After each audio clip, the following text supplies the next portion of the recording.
President Trump signs a proclamation on the 90th anniversary of Social Security, claiming that he delivered on his promises to seniors, although some say that it falls short of expectations as many need assistance right now. Also, Marco Rubio talks about President Trump's path to peace between Russia and Ukraine in a very tense interview on mainstream media. There's a lot to discuss today, but real quick, if you want to stay informed about Social Security, US politics, and world news that affects us, then be sure to become part of this community and subscribe. This is a proclamation both commemorating the 90th anniversary of the Social Security Act, the signing of the Social Security Act, and also the incredible accomplishments of your administration fixing and promoting and safeguarding Social Security. And it also obviously mentions the fact that as part of the One Big Beautiful Bill, a vast majority of our senior citizens are no longer paying taxes on their Social Security benefits as you promised in your campaign and as you delivered for the American people.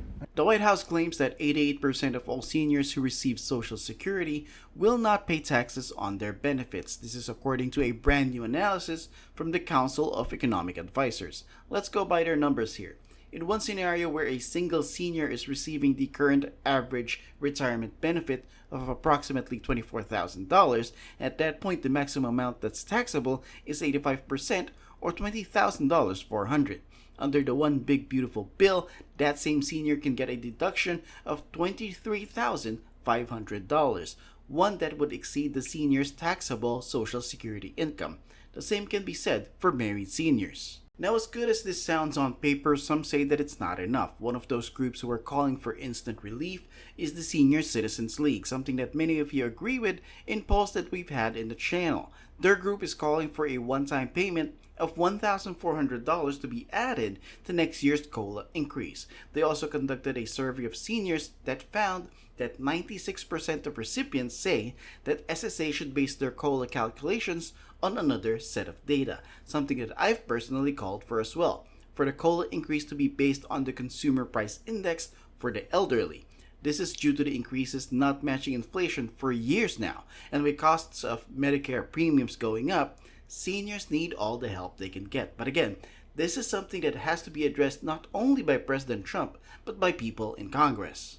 Moving on, Secretary of State Marco Rubio got into it with mainstream media as they tried to twist the story regarding the White House's mission for peace between Ukraine and Russia. He explained it as plainly as he could right here. First of all, the Russians are already facing very severe consequences. There's not a single sanction that's been lifted. And not one. I mean, they're facing all the same sanctions that have been in place today. All the American support continues for Ukraine. And ultimately, look, if we're not going to be able to reach an agreement here at any point, then there are going to be consequences. Not only the consequences of the war continuing, but the consequences of all those sanctions continuing and potentially new sanctions on top of it as well. But what we're trying to do right now is end the war.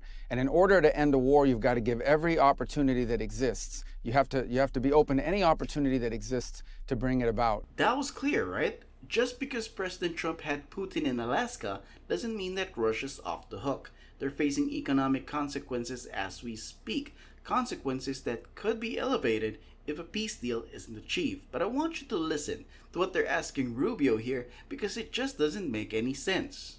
Critics of President Trump will say the pomp and circumstance, the red carpet, the warm handshake, that President Trump simply lost that Putin gained there just by being on the world stage and walking down a red carpet with the president. Your reaction to that? Well, I mean, critics of President Trump are always going to find something to criticize. You don't even pay attention to it anymore. But I will tell you this, Putin is already on the world stage. He's already on the world stage. The guy's conducting a full-scale war in Ukraine. He's already on the world stage. He has the world's largest tactical nuclear arsenal in the world and the second largest strategic nuclear arsenal in the world. He's already on the world stage. When I hear people say that, oh, it elevates him, well, all we do is talk about Putin all the time. All the media's done is talk about Putin all the time for the last 4 or 5 years. That doesn't mean he's right about the war. That doesn't mean he's justified about the war. Put all that aside. It means you're not going to have a peace agreement between Russia and Ukraine. You're not going to end a war between Russia and Ukraine without dealing with Putin. That's not That's just common sense. I shouldn't even have to say it. I mean, how is the president supposed to deal with Putin without talking to him?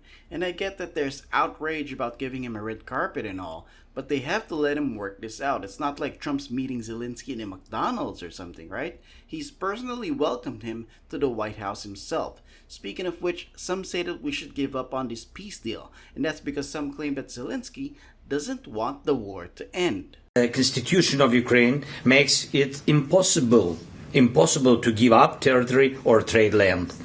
Since the territorial issue is so important, it should be discussed only by the leaders of Ukraine and Russia at the trilateral Ukraine, United States, Russia. So far, Russia gives no sign that trilateral will happen, and if Russia refuses, then new sanctions must follow.